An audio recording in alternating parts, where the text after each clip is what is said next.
I'm Robert W. Calder.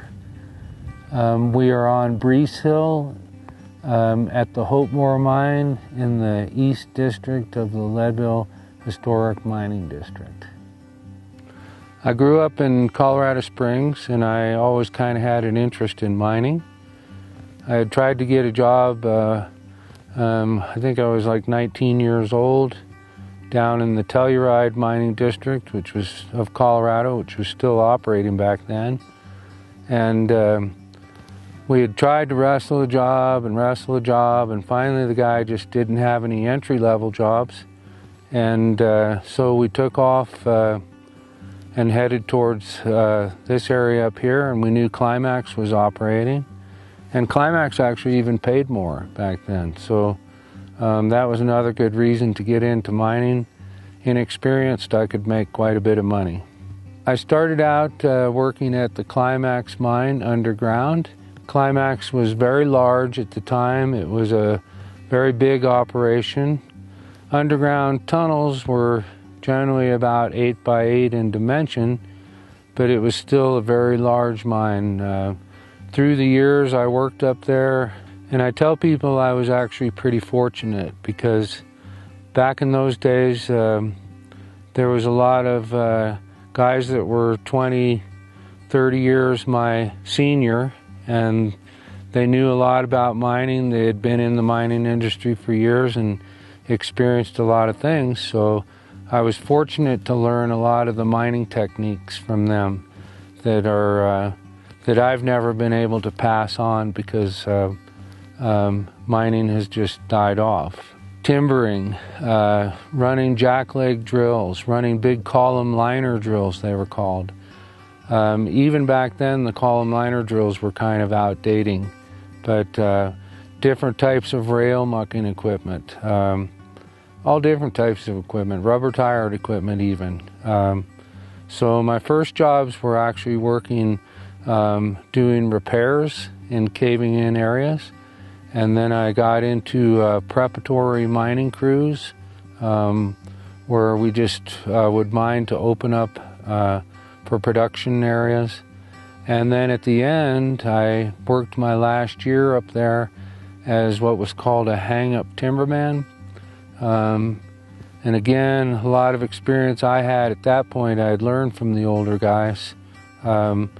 Kept me alive, because a lot of that stuff I did in my last year was probably some of the most dangerous stuff. Caving in areas, blasting fingers down, stuff like that. So now, through my years of mining, safety has become, people have become a lot more aware, a lot more conscious, and a lot more safety minded. No matter how much training you give people, no matter how safe you can make equipment so people can't get hurt around it or on it, it always really boils down to the miner's choice. Over the years, equipment has changed a lot. During my early years, most of the work was done by manual type machines, air-powered machines, but yet still a lot of physical labor involved. Pretty early on, as time started to change, the rubber-tired mucking and drilling equipment came into use, and we used that. Now, a lot of the equipment had to do with how much money a mine had. If you had a lot of money, like Climax, you know, the new equipment could be brought in up there relatively easy. They could afford it. But then you might have some smaller mines where you'd still be using the old style equipment. So it was helpful that I knew the old style equipment, and today some of the mining has probably progressed even much, much more. But the basics through the industry is drill, blast, and muck it out. You know, that's pretty much it. Some of my first thoughts being underground was, this is cool. Boy, I liked it a lot, you know.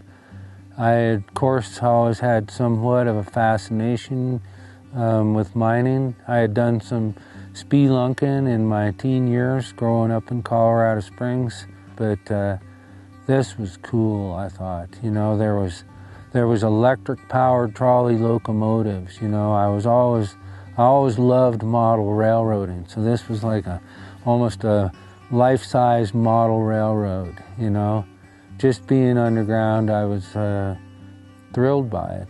I really wanted to do the best I could do and learn about it, and of course it was good money too, so that never hurts. But I just really, from right away, I enjoyed working underground.